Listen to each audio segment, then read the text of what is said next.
Takže čaute, chlapi. Vítam vás opäť na debatke takejto trhovej.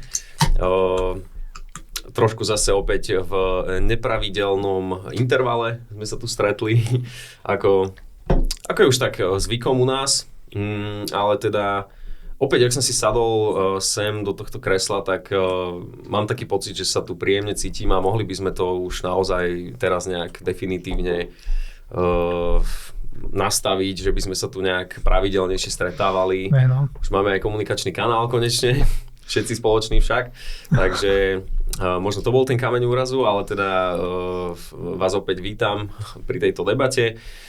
Tých tém je naozaj mnoho, ja som si ich tu niekoľko zapísal, od teda napríklad teda tá imunita pre Trumpa ohľadom daní, to je taká celkom zaujímavá téma, čo som zachytil, môžem sa tomuto trošku povenovať. Máme tam nového guvernéra centrálnej banky v Amerike, nového chairmana, Kevin Warsh, čiže môžeme sa aj tejto téme povenovať. No a dokonca už v minulosti, aj keď sme riešili tie témy ohľadom GameStopu a teda týchto meme stokov, tak som zachytil aj teraz, je to teraz taká téma hlavne na Twitteri, alebo teda na X-ku, že GameStop plánuje teda akvirovať eBay, čo teda podľa aj rôznych nejakých vyjadrení, či už Karla Icahna z minulosti, že eBay je jedna z najhoršie riadených firiem na Wall Street. Už teda aj z tých vecí, že akým spôsobom operujú s tými firemnými peniazmi, čiže aj toto je celkom taká zaujímavá téma, ktorá si myslím, že celkom rezonuje teraz. No a čiže toto je tak, že za mňa, možno ešte aj ten Irán, tá geopolitika je tam celkom zaujímavá. Zase sme počuli od rôznych analytikov, že tento konflikt opäť bude, že do 2 týždňov ukončený. Podobne ako pri Ukrajine, ako to bolo. Čiže vidíme, že opäť toto sa nám zase naťahuje. Tak čiže o hokeji sa nerozprávame? Aspoň zatiaľ nie. Viete čo, ak nám zostane čas, čo nám väčšinou nezostáva čas, tak môžeme sa dotknúť aj toho športu, však ja tu mám tiež... A nemal platiť ten gól, nemal. Ja myslíš ten český, hej? No tak to je jasné. No videl som nejaké zaujímavé memečka aj o tom, hej, čiže síce popravde ja som toto vôbec nesledoval, ten hokej išiel úplne mimo mňa, ale teda z okolia každý to nejakým spôsobom sledoval, čiže možno aj ak mňa uvedete nejakým spôsobom do obrazu, tak ja budem rád zase. No pôjde, to som len tak... No ale ako som hovoril, že ja mám takisto jednu takú zaujímavú športovú tému, jednu športovú udalosť, čo som teraz organizoval nedávno, takže môžeme aj o tom potom niekedy ku koncu povedať, ale teda poďme na tie trhy. Chlapi, čo vás tak najviac teraz za tie posledné 2 mesiace možno šokovalo? Videli sme akože masívny náraz, hlavne aj na akciách. Hej, že ten, ja neviem, Nasdaq narastol za 2 týždne nejakých 32%, čo je akože šialená výkonnosť.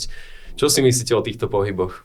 No tak to je akože téma ako Masaker rally, hej, tak neviem, či sme to aj nespomínali, že niečo také môže byť, že sme nejaké... Áno, presne sme to spomínali, ty to spomínal Miloš, hej, že ten trh tam s tými opciami vyzerá tak, že teda fakt, že naozaj sa môže stať presne toto, že to extrémnym spôsobom uletí. No a to sa presne aj stalo. Hej. Tam sa nikto už ničoho nebojí, takže proste to rastie a vidím to na tých opciách, ten put call ratio je ako absolútne, ja neviem, na nejakom 30-ročnom minime alebo niečo podobné, čiže nikto nekupuje puty, hej, že by proste o to nejakým spôsobom trápilo, že tie akcie rastú a skôr naopak kupujú kóly, aby ešte proste trošku zašpekulovali si viac na ten rast, takže väčšinou, neviem, po takom prudkom raste, samozrejme a v takom prostredí, keď sa už nikto ničoho nebojí, tak väčšinou sa to nevypláca. Ale samozrejme to načasovanie je ťažko povedať, aj tak proste teraz je ten trend, teraz je to hurá. Čakajú nás veľké IPO firiem ako Anthropic a SpaceX a OpenAI, takže proste tí investori sú proste naladení na to, že tam bude veľký záujem. Uvidíme, ako dopadnú tie IPO. Predpokladám, že asi dobre, ale človek nikdy nevie a uvidíme, aký to môže poslať ďalší signál na tie trhy, no ale teraz je tá nálada akože brutálna smerom hore. A myslíš si, že taká tá už skoro mánia mi to príde, hej, že každý doslova, že špekuluje ešte pri ako historických maximách na to, že ešte ten trh pôjde ešte ďalej vyššie, že možno pri pohľade nejak do minulosti, že príde ti to nejak podobné s nejakým možno obdobím niekedy v minulosti, hej, že, lebo videl som napríklad Michaela Burryho, že ten je už taký dosť teraz aktívny aj na tom Substacku, aj na X-ku, dáva tam rôzne korelácie s rokom 2000 napríklad, hej, pri tej... To je úplne podobné s rokom 2000, ako, hej, čiže to si pamätám osobne, ešte v tom roku 2000 tam si nemohol netrafiť, proste to hoci čo si zobral z tých nových firiem a proste to šlo... Stále išlo to hore o veľké desiatky percent, prakticky neustále. Stále si myslím, že sme ešte není v tej fázi, ako to bolo vtedy, ale už je to fakt veľmi podobné. Hej. A je to čisto zamerané na jeden sektor, podobne ako to bolo vtedy.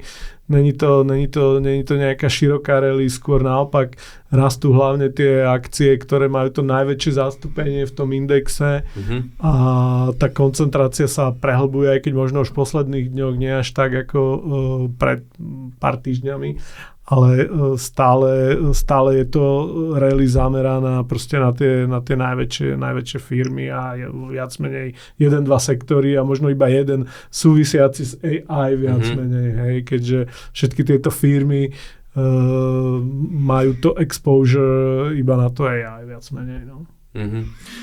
Áno, ako presne aj ten Burry o tomto hovorí, že veľa z tých firiem, aj tých Max 7, hej, čo sú tie najväčšie pozície v tých, aj teda v S&P 500, tak on hovorí, že väčšinou aj teda tie firmy sú si navzájom najväčšími klientami a že naozaj aj tie revenue sú ako keby, že všetky medzi sebou, ktoré majú a že všetky majú tie obrovskú exposure do toho AI a že je to viac menej akože účtovná záležitosť, že tie firmy takýmto spôsobom rastú. Neviem, možno Dušan, máš ty na toto nejaký názor, že viem, že ty to sleduješ aj takéto tie prepojenia tých firiem aj viac tak do hĺbky.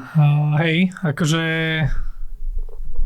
myslím si, že tam je nejaké akože takéto účtovnícke čaro, ale vidíš, akože v takomto období, kedy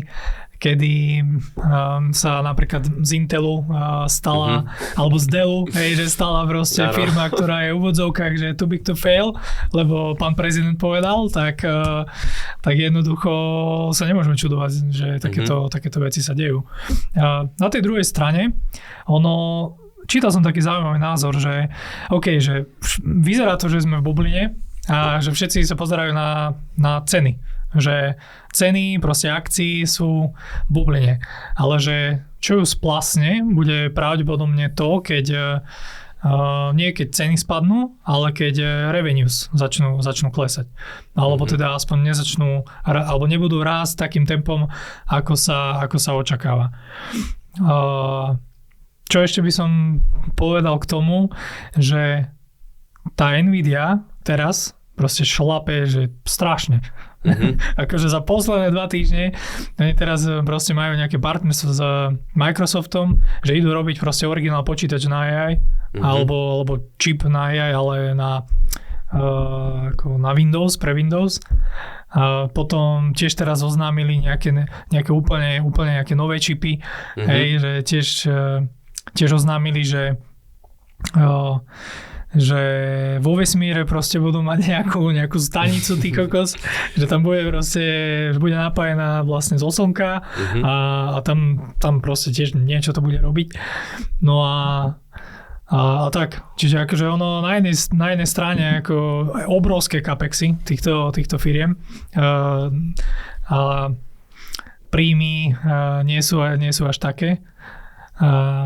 Tak oni rastú viac menej, tá cena rastie s tými tržbami, lebo nejakým spôsobom neklesajú tie valuácie tých firiem, hej, že ten price k sales a price k earnings sú stále ako obrovské čísla, takže jasné, že keď proste tie tržby klesnú, tak tá cena nemôže nejakým spôsobom ostať, lebo tomu, ak sa stratí to momentum v tých sales, tak a je to nacenené na obrovské multiples, tak proste tá cena musí zakonite dole, takže to je ako veľmi, veľmi dôležitý údaj, ktorý treba sledovať. hlavne tie sales, hej, a tie tržby. Chlapi, a čo sa týka možno toho ešte SpaceX, to má takže celkom zaujímavé, keď už hovoríš aj o tých nejakých valuáciách nafúknutých, lebo ja som napríklad zachytil aj také, že je to SpaceX, dajme tomu, sa odhaduje, že bude na ten trh vstupovať ako extrémne nadhodnotené. No a napriek tomu mnoho ľudí, aj mnoho akože tých analytikov dneska sa zhoduje na tom, že akože tie akcie napriek tomu, že budú až takto nadhodnotené, takže môžu ísť extrémne vysoko. No a to je zase opäť otázka aj možno na teba, Dušan, ak si spomínal tú Nvidiu, keď teda už oni hovoria o tom, že budú mať niečo vo vesmíre a že nejakým spôsobom až takto až enormne expandovať, dajme tomu, že nejak vesmírne, tak myslíš si, že dajme tomu táto pomyselná bublina, alebo teda možno aj realistická bublina, v ktorej sa dneska nachádzame, že sa bude ďalej že bude ďalej expandovať ďalej a že tá bublina bude tá samotná ekonomika, povedzme, alebo že kam sa to môže ešte ďalej dostať, že myslíš, že ten trh narazí na nejaký kameň úrazu, dajme tomu, že naozaj sa bude akože rapidným spôsobom hýbať smerom nadol, alebo to bude tak, že jak sme videli aj napríklad pri tom Inteli alebo pri tom Dell, že sa rozhodne, že OK, že teraz Nvidia alebo teda nejaké ďalšie firmy sú otázka nejaké možno štátnej bezpečnosti alebo niečo podobné, že jednoducho ich cena nemôže ísť smerom nadol a budú mať skrátka podporu toho štátu alebo toho priamo teda prezidenta.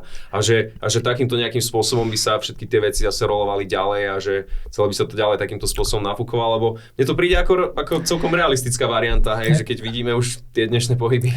Economic statecraft. Jak povedal jeden taký veľmi, veľmi dobrý ekonom, ktorého sledujem. Shout out to Michael Avery.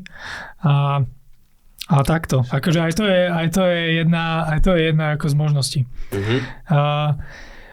Ja by som tomu povedal iba toľko, že každému je úplne jasné, že to je bublina. Hej? Mm-hmm. A áno, podľa mňa sa môže proste nejakými takýmito krokmi priamo štátu backstopovať to, aby tá bublina proste nesplasla, pretože to je akože ten ich spôsob, ako sa z toho dlhu dostať. No, historicky vždycky ale tie bubliny vznikali a vždycky niekedy splasli. Hej? Ale to neznamená teraz, že aj keby teraz táto AI bublina splasla, že AI proste to bude mŕtve, to už zomrelo, to už proste nie, proste to bude jak to internet. Skôr nestane, no. To isté jak dotcom bubble, všetci boli vošiali z internetu a čo je teraz internet? Vieš, a síce vtedy to bola bublina, 90% firiem skrachovalo, ale proste to neznamená, že ten internet nemá zmysel. Ale sú tam ako veľké paralely, lebo proste tam každý debil by budoval nejakú stránku, hej, ktorá mala absolútne nezmyselnú valuácie. A teraz nechcem povedať, že každý debil buduje nejaké svojho chatbota, alebo neviem čo, ale v zásade veľa tých firiem robí podobné veci, hej. Čiže a tam tých winnerov zase až toľko nebude, hej. Čiže ak vidíme, že IPO robí Anthropic a OpenAI a neviem do všetko, tak jeden z nich to pravdepodobne pôjde dole a nebude to dobrá investícia. Hej, práve. Otázka, že ktorú tweetne Trump, hej, že treba kupovať, že ktorá pôjde hore. Akože mne to príde, tie valuácie sú akože ústrelné, však tam sa bavíme, že v triliónoch. Hej, že to je proste to je najväčší podľa mňa, že liquidity crap, čo tam môže akože nastať, že chápe, že väčšinou keď sa udáva, alebo teda keď sa začne nejaký titul obchodovať na burze, tak to je ten moment, kedy insidery proste predávajú, že keď tvoja firma sa začne obchodovať na burze, no tak vidíš. Ako sa volá? Strnat, CS Čekoslovak Group. Hej, na holandskej burze, keď boli emitovaní, no teraz sú 50% nižšie, no tak čo ja viem, tak podľa mňa asi niečo tam pustil, vieš, keď mali, ja neviem koľko proste na tom zarobil, ale fakt, že dosť. Však on je top 10 najbohatších ľudí sveta teraz, akože do 40 rokov, alebo do 50, alebo niečo takéto. Čiže tak, ale... Čiže tak sa to robí, hej? Čiže akože dosť často, ale... Myslíš si, že to budeme vidieť aj v tých nejakých týchto veľkých IPO, čo sme spomínali? Alebo že myslíš, že tam bude nejaká obrovská volatilita, možno, že na oba smery, alebo... Akože ono väčšinou býva veľká volatilita, akože keď sa uvádzajú, ale akože ťažko povedať, asi áno. Jo, lebo napríklad takto, že keď už spomíname tie paralely, mne teraz napadlo, že myslím, že si mi posielal taký celkom pekný príspevok z LinkedInu, že o tej AI konferencii, čo bola v Miláne, v Taliansku. K tomu, a to ja mám tiež jedného známeho, že čo tam bol a tiež mi hovoril, že akože, celá tá konferencia bola viac menej v taliančine, že preklady v slúchadkách nefungovali a podobne, čiže reálne z tej konferencie nemal nič. No ale teraz aj z toho príspevku, aj z týchto akože slov toho môjho známeho, tak vzýšlo, že väčšina, naozaj 90% tých firiem, čo tam bolo, robili to isté. Čo je ako keby, že obrovská paralela s tým rokom 2000, hej, no a že takisto mu to v podstate veľmi sa podobá, hej, na teda tú situáciu, o ktorej už sa dneska bavíme, hej, že mnoho názorov ja som napríklad aj zachytil, že dokonca možno tie IPO to môžu nejakým spôsobom naštartovať. Jasné, že to môžu, ako tam, keď sa to IPO nemusí dopadnúť dobre, hej, že, alebo môže relatívne dopadnúť dobre a proste začne sa obchodovať a proste bude nakladačka, hej, čiže tie prvé, ten začiatok bude veľmi dôležitý a tam sa uvidí. No, ako pre mňa je také dosť zvláštne, že také veľké IPO idú ako dosť v krátkej dobe. Uvidíme, no. Tak súvisí to aj s tým, že proste je silné pasívne flow, pasívne investovanie, čiže pravdepodobne oni pôjdu rovno do indexov, čiže to zase prehádžu na retail, hej. Čiže lebo retail to nákupí a samozrejme, ako hovoríš, tam častokrát oni využívajú to IPO, že nie všetko, ale veľkú časť, na to je to IPO. Hej, proste, že sa vzdáš časti tej firmy a proste predáš tým investorom, takže uvidíme. No. A to sa vyplatí. Či nie? Tak ak to predáš v podstate na trhu ako insider s niekoľko násobným, možno niekoľko desiatok násobným ziskom, tak ja si myslím, že sa to akože tebe ako individuálu určite oplatí. Otázka je, že čo ten retail, ale mňa by možno zaujímalo ešte, že či si myslíte, že celá táto situácia môže byť nejak umocnená tým, že to už by som premostil možno na tú ďalšiu tému, na toho Kevina Warsha, toho nového teda chairmana Fedu, že, lebo tam sa tak celkom akože hovorí sa tam hlavne o tom, že teda vplyvom toho AI a toho technologického pokroku a tej efektivity, skrátka tie sadzby pôjdu nejakým spôsobom dole. Aj sa už hovorí o tom, že sa zase idú brať nejaké iné inflačné targety ako doteraz, hej, čiže opäť sa menia pravidlá počas hry. To sa nám páči takúto hru hrať. No a možno by ma zaujímalo taký váš pohľad na toto, že či si myslíte, že napríklad ten pohyb na tých sadzbách môže mať nejaký vplyv na tie trhy, alebo že ak sa tie sadzby budú nejakým spôsobom hýbať možno smerom nadol, ako ten predseda Fedu hovorí, tak že aký to môže mať vplyv napríklad na tie trhy? No, tak určite dosť veľký, hej, ako tie trhy nie sú hlúpe, čiže napríklad, ak by reálne nebola by ukotvená tá inflácia, bola by dosť vysoká a pristúpil by Fed k znižovaniu sadzieb, čo myslím, že myslíš, že sa to stane reálne? Že... Ako ja myslím, že tá úloha toho Warsha je skôr či neskôr ako byť veľmi proste pripraviť, ide tam s tým, že bude to na požiadanie proste znižovať tie sadzby. Tiež som zachytil, že chcú nejakým spôsobom spájať tú funkciu treasury a centrálnej banky, čo je z môjho pohľadu neviem, či dobrý krok. Skôr nie, no ale čo chcem povedať je, že oni môžu aj katnúť tie sadzby a tie krátke sadzby pôjdu samozrejme dole, ale čo urobí ten dlhý koniec tej krivky, to je oveľa dôležitejšie. Hej? A závisí, do akej miery oni ho majú pod palcom, ako vedia ovplyvňovať tie sadzby na tom dlhom konci, lebo viem si predstaviť, že tí investori proste s tým nebudú happy a budú predávať tie dlhopisy, hej, a tie dlhé dlhopisy, proste 10, 20, 30 ročné, tie výnosy v takom prípade, keby znižovali sadzby, tak na tomto konci by paradoxne tie sadzby išli hore, lebo je to zlá správa, keď centrálna banka nemá ambíciu ambíciu alebo nechce mať ambíciu robiť niečo s infláciou a on infláciu podchytí len tým, že bude držať úrokové sádzby dlhodobo vyššie ako je inflácia, takže samozrejme závisí to aj od nejakých čísiel, ale už sme to videli aj pred nejakými 2-3 rokmi, že proste znižovali sa sádzby na krátkom konci, ale dlhý koniec išiel hore, čiže ako je dosť možné, že tento scenár, pokiaľ tá inflácia sa bude držať vytrvale nad 3%, tak je to možné, že takto scenár nastane znovu. Určite nehovoriac aj o tých cenách ropy, hej, že ktoré sú stále pomerne vysoko, čo ako viac menej priamo tiež s týmto súvisí, pretože čím vyššie ceny ropy, však tým vyššia inflácia, tým vyššie výnosy na dlhopisoch. Jasné, ale ceny energií vo všeobecnosti, hej, aj v súvislosti s tým AI, hej, lebo proste celé je to založené na tom, super, tak stávame datacentrá, máme tu kopec AI firiem, ktoré robia IPO, ale potrebujeme nejaké zdroje energie, hej. A aké sú? Hej, takže ťažko založiť ekonomiku na datacentrách a na AI biznise, pokiaľ nemám nejaké, odkiaľ budú získavať energiu na tieto svoje aktivity. Ešte taká vec, že zachytil si trhy na, akože futures trhy na H100, na nejaké proste, čo je H100, nejaký procesor alebo takéto niečo od NVIDIA, tak na to sa už vytvárajú alebo chcú sa vytvárať futures trhy. Napríklad je jedna taká burza, volá sa, že Lighter, akože kryptoburza, ale tam už teraz vieš, akože normálne obchodovať futures na tieto, vieš, na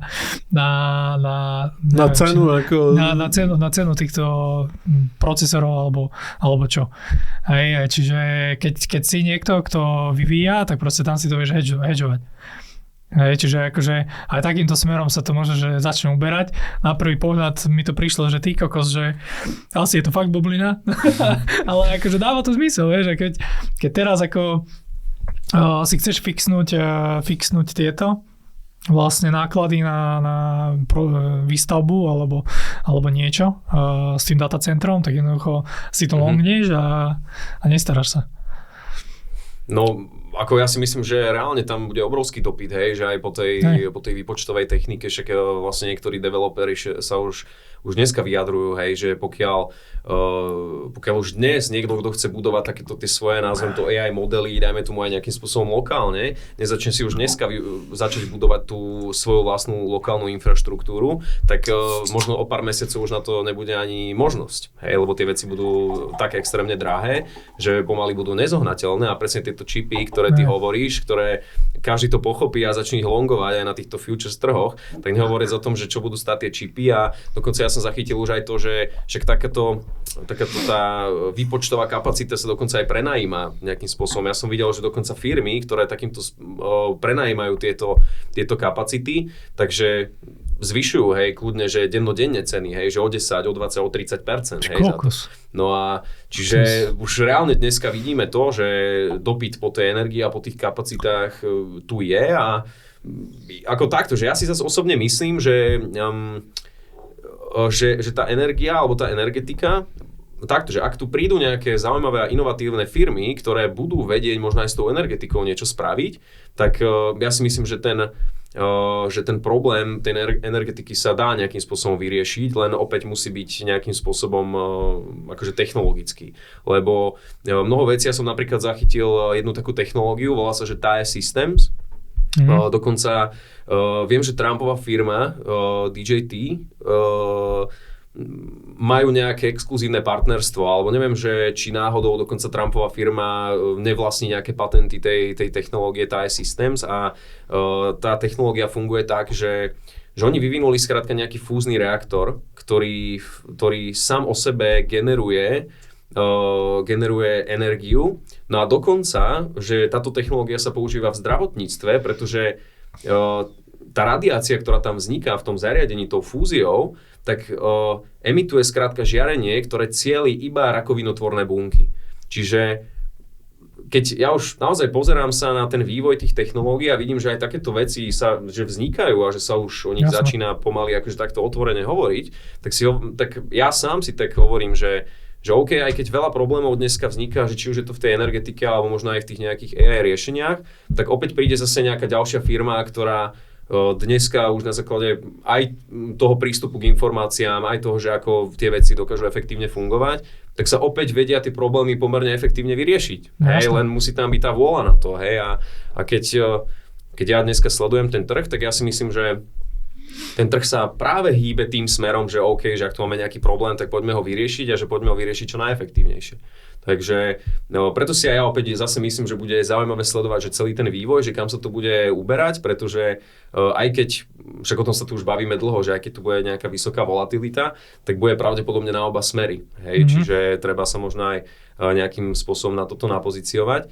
No a možno by ma zaujímalo, že ako sa vy dneska pozeráte na to, čo je okolo Trumpa, hej, že okolo toho daňového úradu, že či si myslíte, že je tam nejaká že čo to vlastne znamená, lebo však oni sa celkom otvorene vyjadrujú, že idú ten daňový úrad rušiť, hej, aj Besend už mal také nejaké vyjadrenia, som počul, že doslova hovoril niečo v zmysle, že akože nemusíte riešiť nejaký daň z príjmu, či z odvodu, alebo proste neviem už čo to bolo, tak mne to tak akože evokuje možno nejaké také prvé kroky, hej, k tomu nejakému pomyselnému zrušeniu, alebo vidíte v tom možno nejakú politickú hru, alebo tak určite je to politická hra, ja teda nemám moc informácií k tomu, ale niečo som samozrejme začul, ale súvisí to pravdepodobne s voľbami jesennými, ktoré samozrejme ten Trump asi stráca nejakú popularitu tou vojnou v Iráne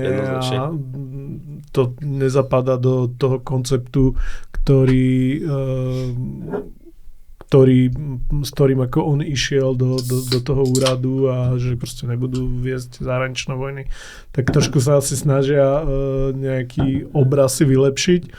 Takže, ale samozrejme máme veľmi málo informácií ohľadom toho, takže uvidíme. No neviem, ja som taký, že no neviem či, alebo ako by teraz akože nahradili vlastne tie dane, ktoré oni vyberajú. Že... No, tak ten argument bol teda skrz tie clá, hej, alebo teda skrz tie tarify, čo bola taká veľká téma, hej, že minulý rok, teraz mám pocit, že tá téma je o mnoho menšia, ale keď sa pozrieme aj že viac do histórie, tak Amerika skrátka bola dlhší čas, odkedy vznikli Spojené štáty americké, tak boli dlhší čas financovania externé, alebo teraz týchto externých zdrojov, ako teda interne, hej, ako je to dneska, cez ten IRS, hej. Čiže preto mňa to tak zaujíma a veď toto dostal vlastne na starosti ten Howard Lutnick, hej, čo teda je... Ja si myslím, že ono to pravdepodobne je nasmerované týmto, tak ako hovoríš, na Lutnicka a preto to asi možno súvisí aj so stablecoinami. Hej, čiže oni sa pravdepodobne budú snažiť možno aj nejak legislatívne prejsť na ten digitálny dolár, ktorý budú jeden alebo viacero stablecoinov a financovať tú krajinu cez stablecoiny a hlavne tým, že sa budú využívať stablecoiny hlavne v tretích krajinách, ktoré nemajú prístup k doláru iným spôsobom, tak cez nejaké iné proste fixové kurzy, tak tým pádom si rozšíria ten pool tých krajín, ktoré financujú Ameriku. Čiže nemusí to byť cez štátne dlhopisy, ale proste cez stablecoiny a tie stablecoiny v rezervách budú držať pravdepodobne krátkodobé cenné papiere, nejaké 3-6 mesačné, aj keď ťažko povedať, lebo Tether napríklad môže mať zjavne v rezervách, čo chce, ale tak ten sa berie ako, neviem, však má opravte asi ako taká menej spolahlivý stablecoin, alebo nejaký má taký horší rating, aj keď je asi najväčší, hej. Akože ono tam s Tethrom pravidelne vzniká taký FUD. Že sa hovorí, že Tether nie je backovaný a podobné veci a ono sa to proste cyklicky deje. Ale nepovedal by som, že je najhorší. Že akože je kopa ďalších stablecoinov. No tak len s tým, že nie je nejak ako dostatočne auditovaný, hej, ako napríklad ten Circle alebo neviem, ktoré sú, takže on má ako s tým dlhoročný problém ten Tether. No ale ako to môže napríklad ten Trump urobiť je, že proste podporia ten digitálny dolár, čiže proste hocikdo v Argentíne, vo Venezuele, hocikde na svete si ho môže nakúpiť cez stablecoin.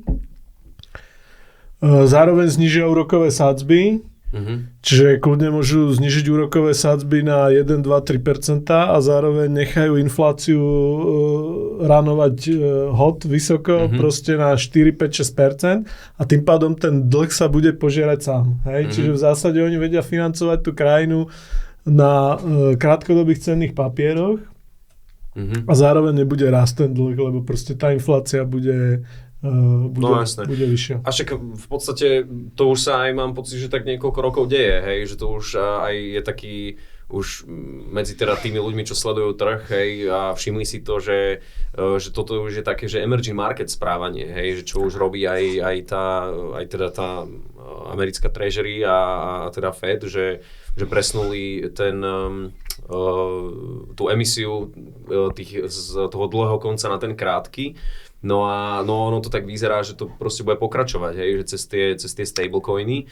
No a teraz som zase opäť zachytil aj teda takú opäť tú bitku, hej, že čo sa tu teraz myslím, že JP Morgan, alebo teda Jamie Dimons, ich CEO, sa vyjadroval na adresu toho Briana Armstronga, čo je CEO Coinbase.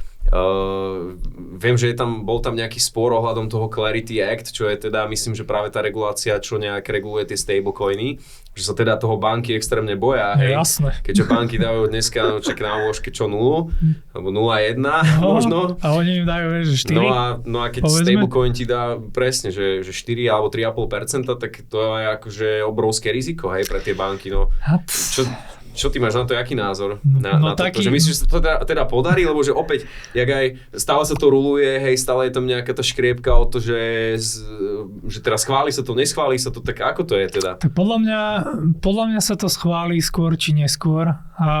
Preto Jamie Dimon toto nadával na toho Armstronga, pretože Armstrong je jeden z najväčších lobbystov pre krypto. Takže vo vláde, alebo teda voči vláde, alebo ako to povedať. No a to, či sa to nejakému Jamie Dimonovi páči alebo nepáči, tak proste to asi pôjde bokom, hej, keď sa pozrieš na to, že dobre, tak sa mi že JP Morgan má okolo 4 triliónov, hej, v správe. Alebo teda pod palcom, alebo ako to povedať. No a teraz si treba porovnať, že dobre, že koľko týchto emerging market krajín potenciálne môže fungovať na tých ich stablecoinoch a porovnať si to. Aj keby takýmto spôsobom môžeš získať 500 miliard, tak proste v tej situácii, v ktorej Amerika je, proste to chceš. Lebo všade, kde máš proste vieš, že peniaze sú ako keby o zvyku. Že keď si na to tí ľudia navyknú, tak potom sa to už budeš proste šíriť a ty jednoducho nevieš, kde to skončí. Že ty možno o 10 rokov proste aj stablecoin issuery budú mať proste stovky miliard. Hej. Teraz majú, teraz ja neviem, koľko to je.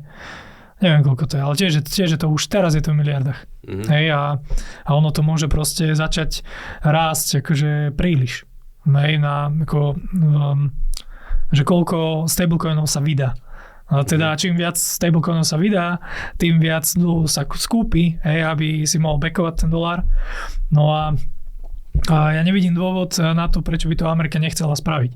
Že to proste hľadať marginálnych dopytujúcich po tvojom dlhu, keď si proste USA, tak jednoducho to chceš.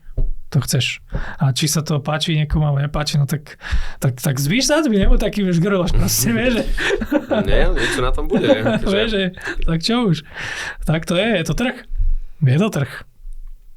No presne, a keď vieš ten trh vylepšiť aj takto, že technologicky, veď predsa asi ten stablecoin je predsa trošku pokrokovejší, ako nejaký ten bankový systém, tak zase opäť, prečo by som to neurobil, hej, pretože sa tu niekomu, kto tu má na to monopol, ajme tomu XY rokov, pretože sa mu to nepáči, tak keď sa ti to nepáči, tak príď ty s lepšou technológiou, hej, akože aby som sa na to pozeral takto. Jedna vec je technológia a druhá vec je, že tie stablecoiny, ja mám s nimi stále problém, čo sa týka tých ľudí, ktorí ranujú tie firmy. Hej, lebo banky sú také zlé, aké sú, ale proste do určitej miery sú regulované, hej, a proste tam tie centrálne banky vedia presne, čo sa tam viac menej robí a pri tých stablecoinoch ja to vidím, že tam je extrémny priestor pre korupciu, tunelovanie tých rezerv, vytváranie, nevytváranie, čo sa dá do tých rezerv, čo sa zreportuje. Ak stablecoin môže, najväčšia firma, ktorá vydáva stablecoin, je neschopná si vykonať obyčajný audit, ako je Tether, tak je možné, že proste to je tiež jeden zdroj nejakého toho potenciálneho systémového rizika, nejakého crashu, ktorý môže prísť, keď zrazu by tie stablecoiny, ktoré niekto extrémne spropagoval, zrazu neboli schopné proste redemovať naspäť, hej, tie stablecoiny proste do nejakých crispy dolárov.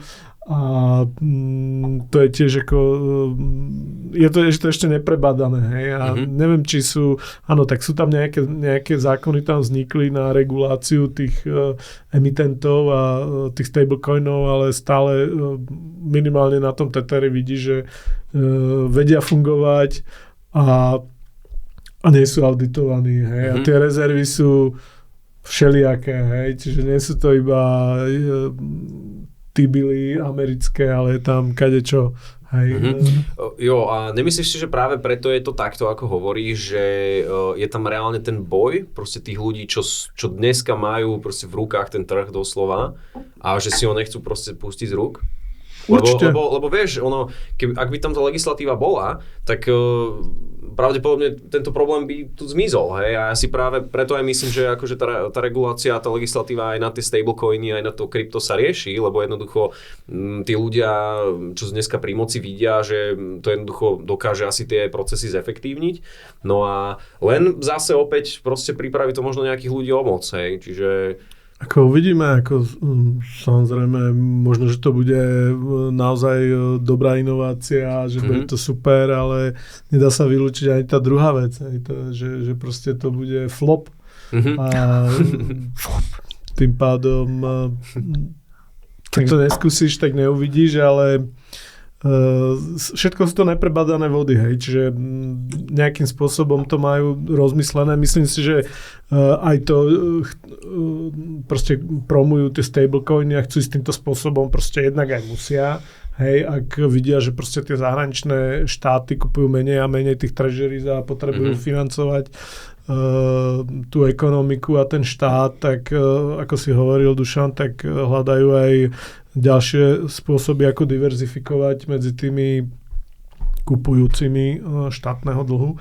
Takže viac menej je to spôsob, ktorým chcú ísť. No a uvidíme, ako to dopadne. No, tak ako rizika sú za všetkým a my od tohto stola ako ťažko vidíme pod pokrievku všetkého. A ako to dopadne, tak som zvedavý. No. A tak zase ten náš track record trošku aj ukazuje, že po tú pokrievku možno aj trošičku sme nazreli a že trošku máme páru, že o čom sa tu vlastne bavíme, ale keď už sme tu takto pri tomto stole, tak mňa by možno zaujímalo ešte aj taký nejaký váš pohľad na tú, ako nazvem to, geopolitickú situáciu, lebo však vieme, že toto takisto vie s tými trhmi ako celkom solidne zamávať a jak sme sa tu už aj bavili, ten Schrödingerov deal s Iránom, ktorý Trump spomína každý týždeň, alebo teda každý krát, keď sa 10-ročný americký dlhopis dotkne hranice 4,5%, tak zrazu máme prímerie. Takže to sú také tiež korelácie celkom zaujímavé, ktoré si teda celkom už aj jednoducho človek všimne.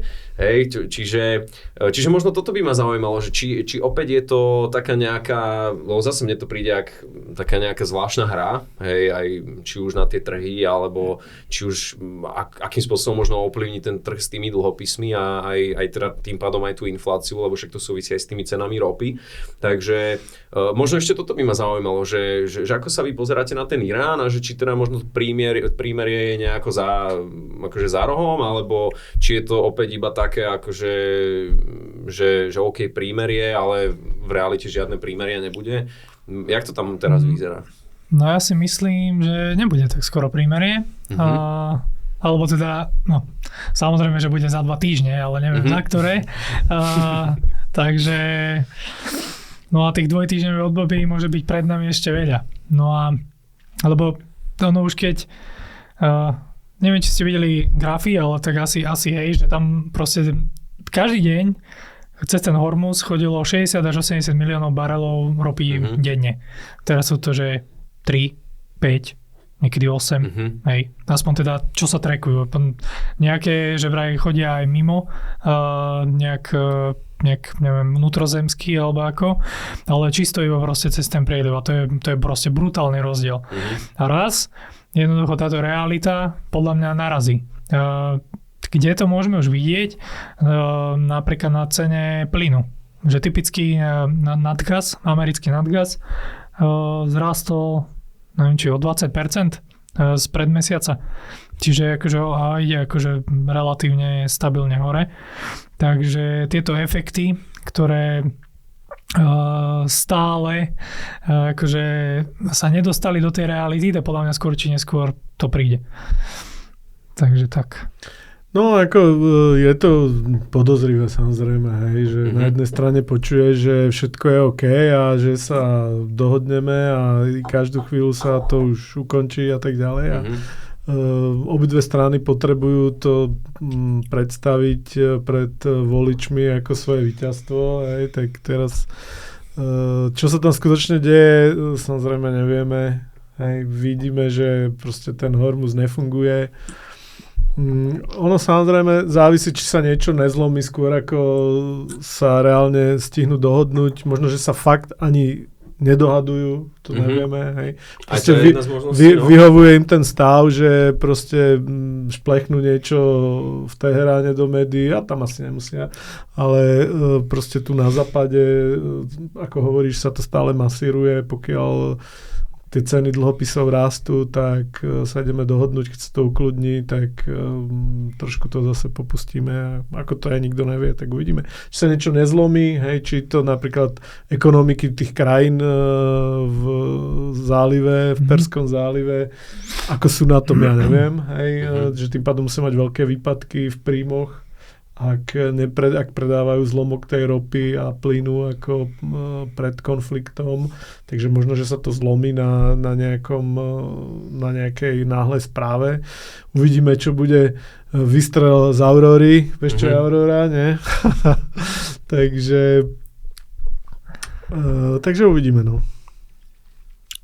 Yes, a teraz niečo mi napadlo hneď, ak si toto hovoril a už mi to zase aj ušlo, ale myslím, že to súviselo nejak s cenami zlata, že viem, že naposledy sme sa bavili aj o tom, že teda zlato pomaly nahrádza teda tie americké štátne dlhopisy ako rezervný asset. Videl som, že teraz to bola opäť taká dosť akože významná téma. Videl som, že už aj teda Európska centrálna banka si to všimla. No a tie ceny ako stále nejak tak oscilujú okolo tej hodnoty $4,500. Vlastne tak, jak sme sa aj tu naposledy nejak bavili, že okolo tých 4,500 sa pravdepodobne tá scéna nejakým spôsobom zastabilizuje. Chcel by som sa možno ešte na toto opýtať, že myslíte si, že tá geopolitika, alebo možno, že tie ceny toho zlata nám naznačujú skôr, že nás čaká nejaké prímerie, alebo že možno, že tie ceny pôjdu ešte vyššie. Na toto máte aký názor? Lebo ako tá téza, že teda centrálne banky kupujú, sa stále nezmenila. Viem, že vyšli informácie, že teda tie obrovské prepady, čo sme videli na zlate, boli ako teda suverénne štáty, ktoré obraňovali svoje meny, hlavne teda Turecko. To bolo také asi, že najväčšie predaje, čiže možno ešte k tým cenám zlata by ma zaujímal nejaký insight, že zachytili ste niečo? No takto, ja by som iba tak nejak v krátkosti, že ja som stále ako viac naklonený na tú stranu, že to zlato ešte môže proste klesnúť A to z toho dôvodu, že si myslím, že tá ropa proste raz ustrelí a akože možno na nasledujúcich mesiacoch. No a veľmi veľa krajín na takýto šok, akože čo je v tom Hormuze, nebolo pripravených. A aj Turecko akože jednak bránilo menu, ale druhá bola, vlastne oni sú silný dovozca. Oni sú čistý dovozca ropy, akože fakt, že oni väčšinu ropy proste dovážajú. A takýchto krajín je proste na svete fakt, že dosť. No a tieto krajiny, paradoxne, alebo teda veľa z nich, stekovalo zlato.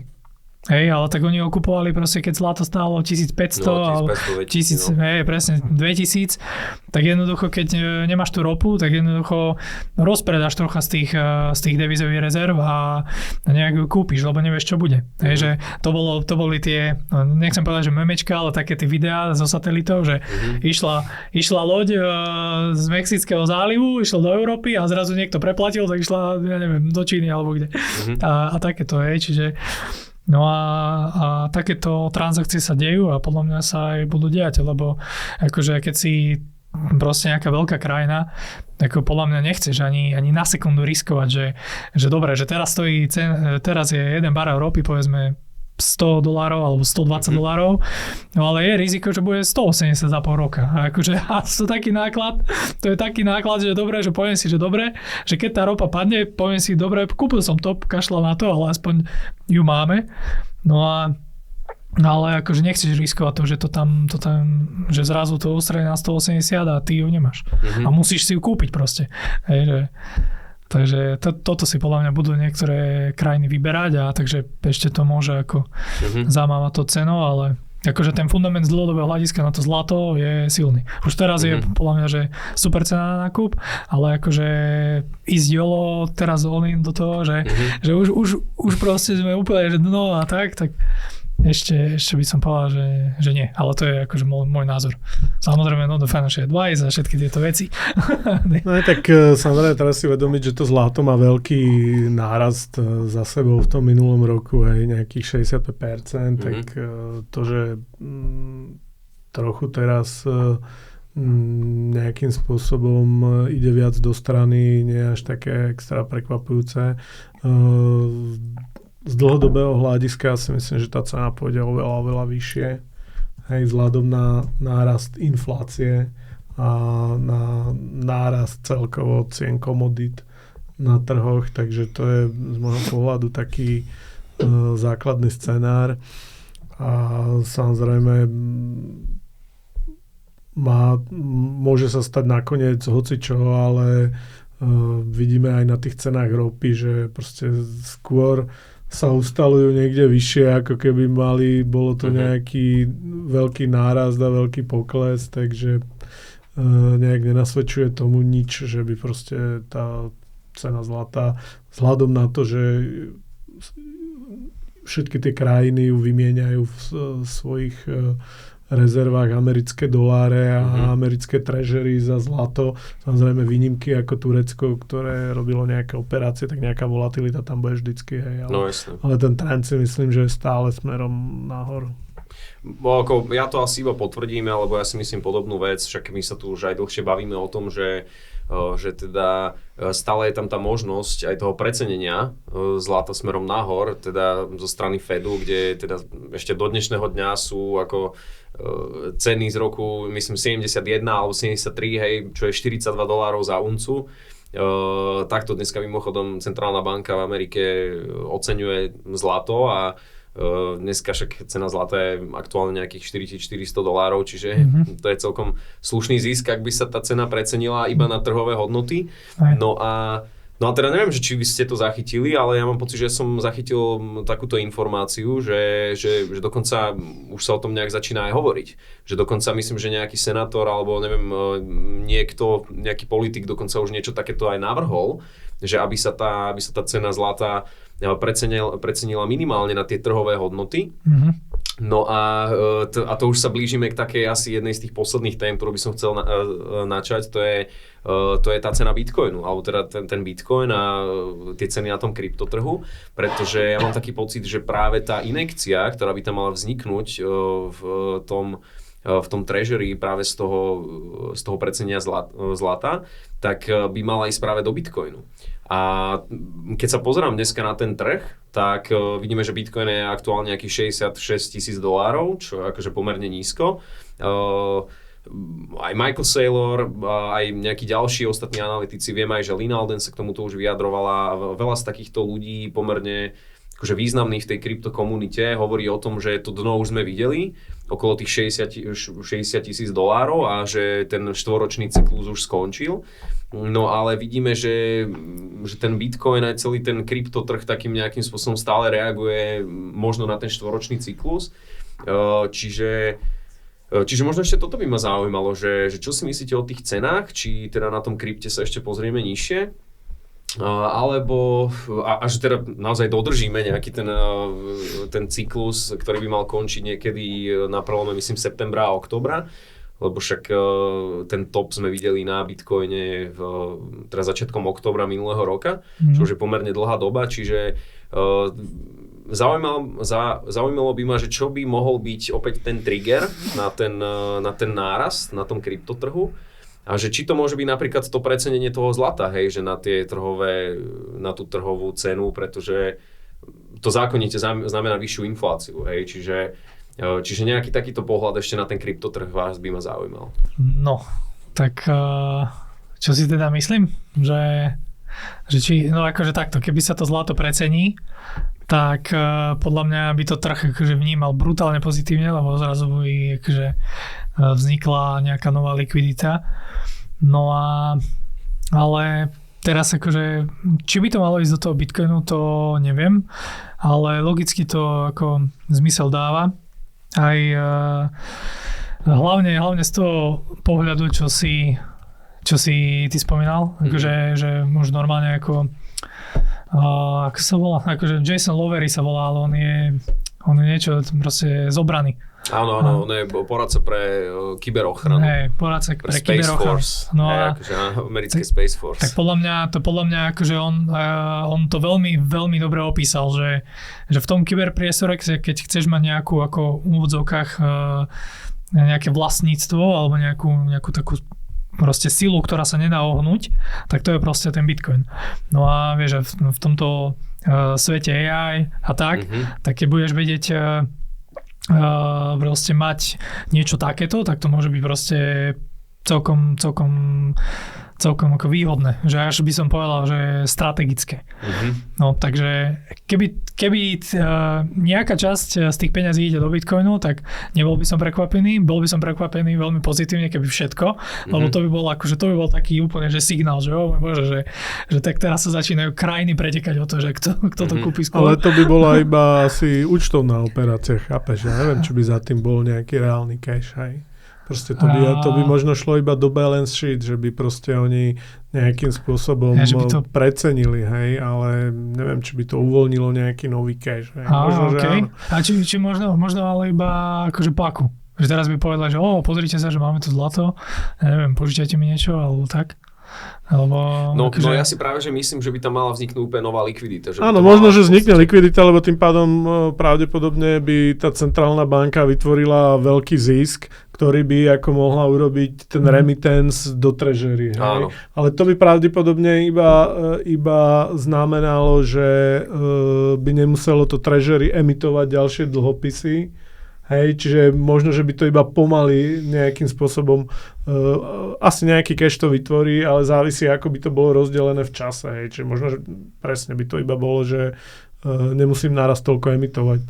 Ťažko povedať. K tomu Bitcoinu ešte ja som chcel povedať, Bitcoin neurobil to novelou, ale podľa mňa Ethereum ho urobilo, nie? Z toho... Vieš čo, myslím si, že nie. Akurát dnes som to pozeral. Alebo tesné je to nejak. Je to tesne, hej. Že je to podobne ako na tom Bitcoine, hej. Že myslím, že ten low na Ethereum bol nejakých 1500, ale to bolo, že myslím, že apríl alebo máj 2025.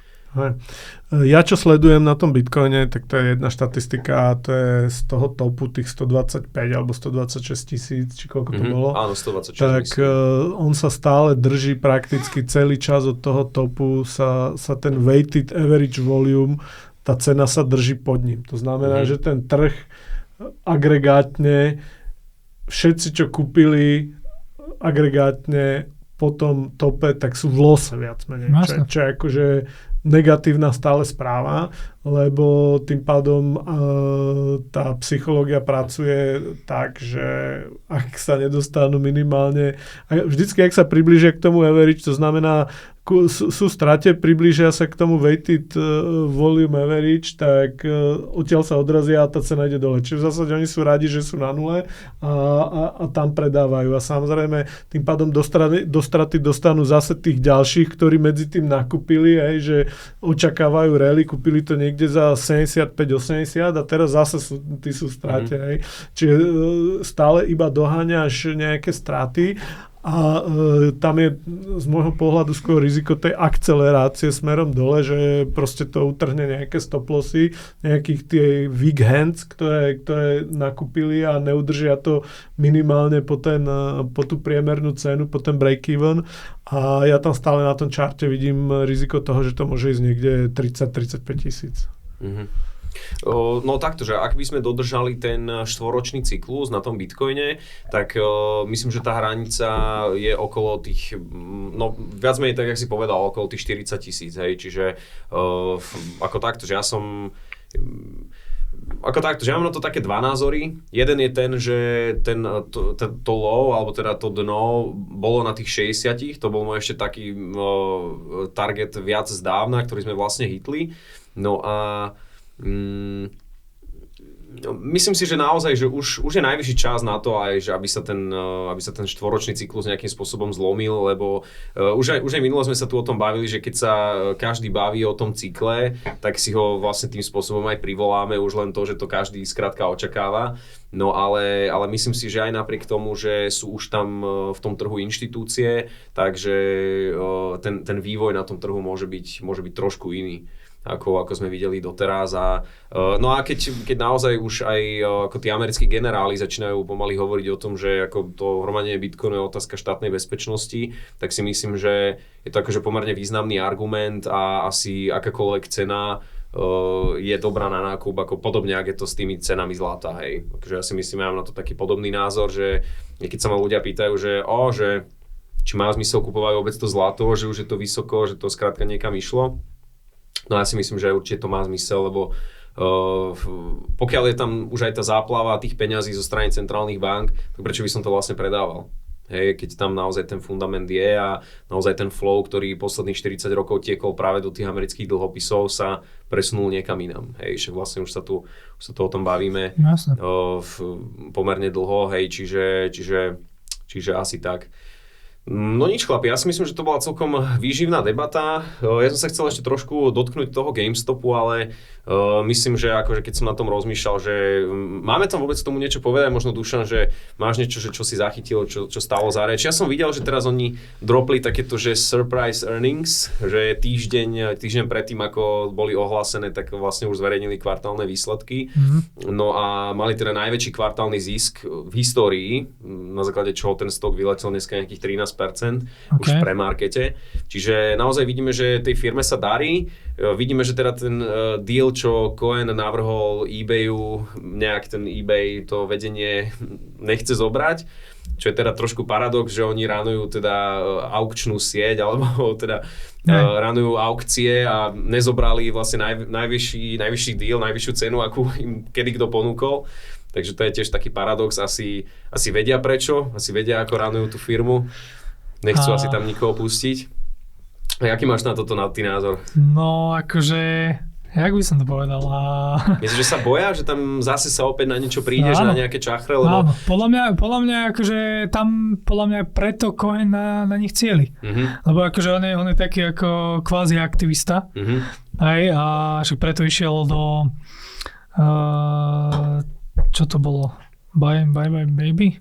Či nie, Áno. No tam, kde vstúpil najskôr a potom išiel do GameStopu.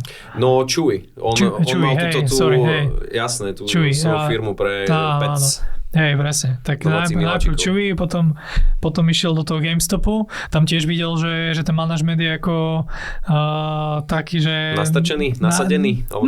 Nasadený a možno, že práve preto chce ísť do toho eBayu. Lebo očividne asi možno má nejaké dôkazy alebo nejakú vedomosť o tom, že možno, že aj tam je nastrčený nejaký tento manažment a práve preto proste si len počkal na vhodnú chvíľu a proste ich chce skúpiť. A teraz si predstav, že proste,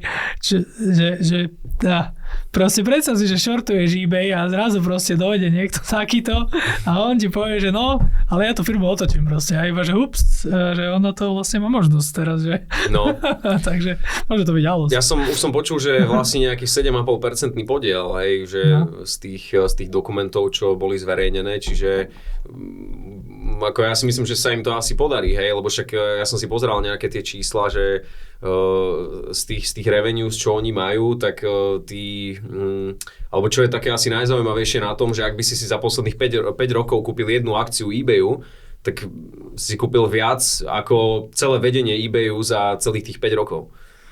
Takže asi to o niečom hovorí a nehovoriac o tom, že títo ľudia si vyplácajú akože miliónové bonusy, hej, z tých akcií, pretože ty keď vstúpiš do takejto firmy, dostaneš tie firemné akcie, no a potom vieš to takýmto spôsobom dumpnúť, hej, že keď ti to už nejakým spôsobom narastie, aj napriek tomu, že tá firma nerastie, hej, že robia iba ako buybacky, akože naoko tá firma sa tvári, že rastie, ale teda revenues žiadnym spôsobom nerastú, no a tí ľudia, čo tam predávajú, tie nejaké veci cez ten eBay, tak takisto klesajú, hej, všetky čísla klesajú a to vedenie doslova žmýcha tú firmu znútra, hej, že presne ako sme to videli pri tom GameStope alebo aj pri tom Bed Bath & Beyond, hej, čiže preto ja si myslím, že sa aj on na túto firmu zameral a prečo tam vedie aj takéto aktivistické ťaženie, hej.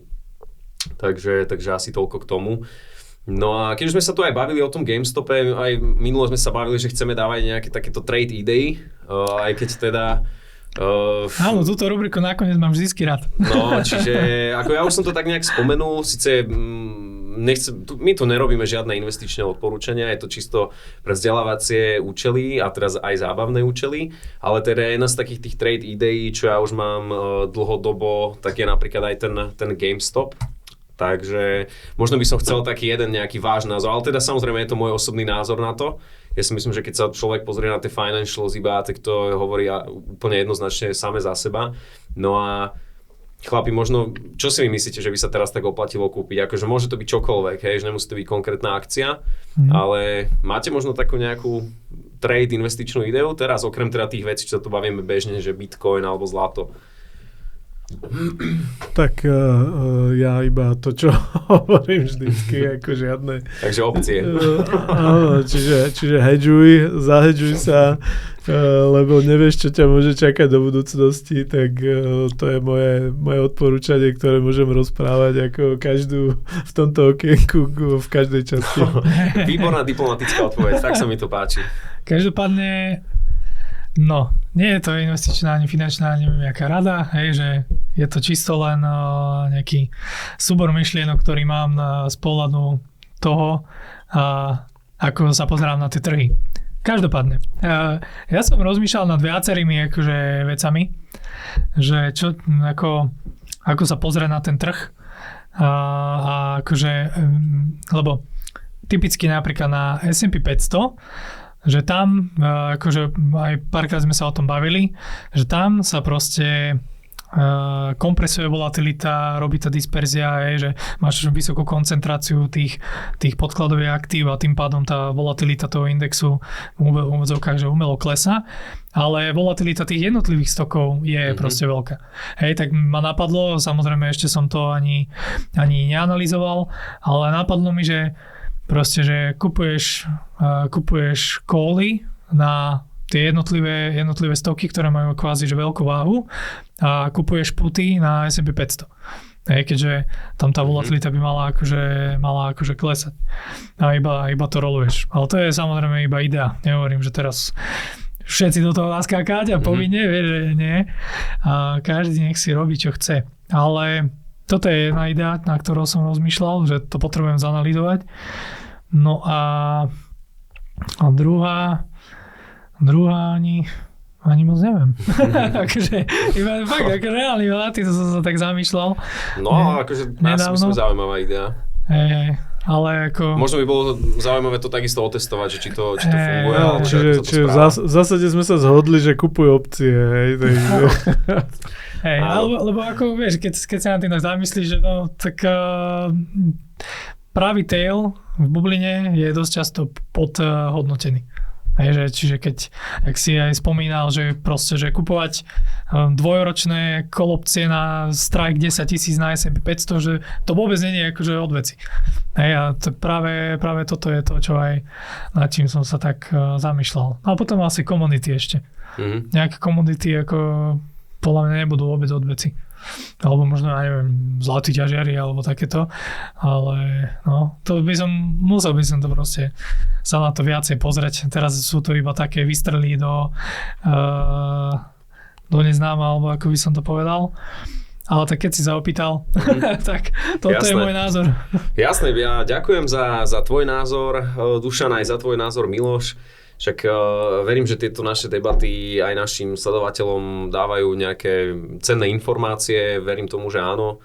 No a verím tomu, že ako som spomínal, že tieto témy budeme častejšie prinášať, už tak aj nejako pravidelnejšie. No a ja vám teda opäť ďakujem aj za pozornosť a dúfam a budem sa na vás tešiť na najbližšiu zase epizódu. Takže ďakujeme Red Bullu aj za pitný režim a za podporu a to je všetko. Ja. Díky moc, majte sa. Díky. Čaute.